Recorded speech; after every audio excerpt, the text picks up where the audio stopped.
What if I told you that one of the world's oldest civilizations never truly disappeared? It simply stepped out from under a name the West had given it for centuries. Today, we're diving into the epic story of Persia, or should I say, Iran, a land of mighty empires, brilliant conquerors, brutal invasions, and a 20th century decision that reshaped how the world sees an entire people. This isn't just about a name swap. It's about power, identity, religion, and how nations rewrite their own story on the global stage. So grab your seat, hit that subscribe button if you're new here, and drop a comment below. Which ancient empire or forgotten civilization should we cover next? Let's jump in.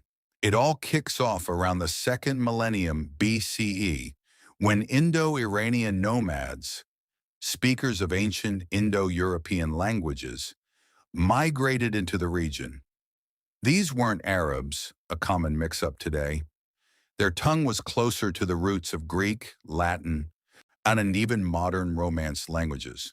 In Old Persian, mother was Madar, father Pedar, echoes you still hear in words like mater and pater. Two groups stood out: the Medes in the northwest, who built the first major power here, and the Persians in the south, in a region called Pars. That's where Persia comes from. At first, the Medes dominated. Persia, just a province. Then came a game changer, Cyrus the Great. Born in the 6th century BCE, Cyrus didn't just conquer, he revolutionized empire building. After uniting the Medes and Persians, he founded the Achaemenid Empire, the ancient world's first true superpower. From India to Egypt, from the Indus to the Aegean, it swallowed older giants like Babylon and Lydia. But Cyrus ruled differently. No mass destruction or forced assimilation. He respected local gods, freed the Jews from Babylonian exile, earning praise in the Bible, and let cultures thrive. In his cylinder is often called the first human rights charter. Under him and successors like Darius I, Persia built royal roads, a lightning-fast postal system, and a tolerant bureaucracy that kept this massive realm humming. Then, in 334 BCE, a young Macedonian king crossed into Asia, Alexander the Great. In battles like Granicus, Issus, and Gaugamela, he shattered the Achaemenids. But here's the twist. Alexander didn't erase Persia, he admired it. He married Persian royalty, he adopted their customs, wore their robes, and styled himself as the legitimate heir to the throne. He dreamed of fusing East and West into one civilization. His death in 323 BCE splintered the empire, but Persian culture endured under the Seleucids, then the Parthians, and finally the Sassanids, who proudly revived Achaemenid traditions, Zoroastrianism as state religion, and called their realm Iran, land of the Aryans. The 7th century brought Arab conquest in Islam. Zoroastrianism faded when Arabic influenced the language, but Persian identity survived. In poetry, think Rumi Hafez, science, art, and a unique blend of old and new. Over centuries, Turks, Mongols, Timurids, and others ruled, yet a distinct Persian essence persisted, especially under the Safavids in the 16th century. They made Twelver Shia Islam the state faith, setting Iran apart from the Sunni world, and revived Persian culture, art, and language in grand style. Through all this, two names coexisted: Persia, from Greek times, used abroad for the province of Pars, and Iran, from ancient Iran, land of the Aryans. The name Iranians themselves used internally for the broader land and people. Fast forward to the 20th century.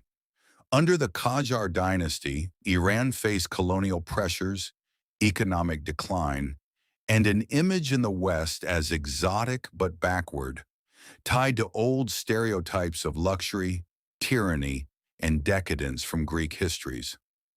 Enter Reza Shah Pahlavi, who seized power in the 1920s and became Shah in 1925. A fierce modernizer, he built roads, schools, railways, and a strong, centralized state. He wanted to shed colonial baggage and project strength. On March 21st, 1935, Nowruz, the Persian New Year, Reza Shah sent a formal request to foreign governments. Please refer to our country as Iran in official communications, not Persia.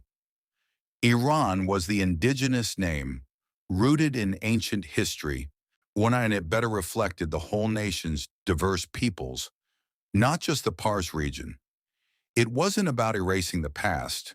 It was about reclaiming authenticity, unity, and a modern, sovereign image free from Orientalist stereotypes.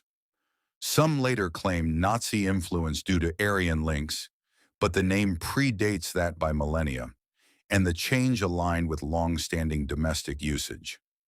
The switch stuck. In 1959, Mohammad Reza Shah clarified both names were fine, but Iran became standard internationally. Then came 1979, the Islamic Revolution, the fall of the monarchy, and the birth of the Islamic Republic. Global perceptions shifted again, often focusing on politics over heritage. Today, Persia evokes romance, ancient glory, poetry, carpets, Cyrus's legacy. Iran carries the weight of current events, but the land endures. The same plateau, the same resilient culture that has outlasted empires for over 2,500 years. Persia didn't disappear. It simply reminded the world of its true ancient name. Thanks for joining me on this journey through time. If you love this deep dive into hidden histories, smash that subscribe button, turn on notifications, and like the video. Tell me in the comments, what other forgotten story or name change should we explore next? See you in the next episode of Talking History.